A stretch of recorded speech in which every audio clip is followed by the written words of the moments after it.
কামনা বাসনা করছি, কার ব্যাপারে কি করছি মনে মনে, এটাও আল্লাহ তাআলা জানেন।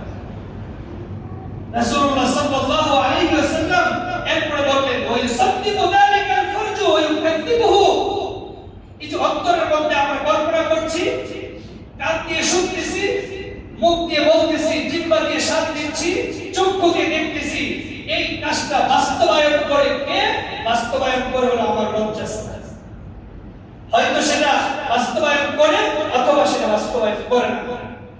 কথা বলেন ঠিক কি না? কানে শুনে, চোখে দেখে, মুখে বলে, অন্তরে কল্পনা করে, আর এটা তার লজ্জাস্থান বাস্তবায়ন করে। এটা হলো অশ্লীলতা। এটা হলো অশ্লীলতা আমাদের সমাজের মধ্যে ছড়িয়ে পড়েছে। 3 নাম্বার, সমাজের মধ্যে মাদক ছড়িয়ে পড়েছে। রাসূলুল্লাহ সাল্লাল্লাহু আলাইহি ওয়াসাল্লাম এই ব্যাপারে অনেক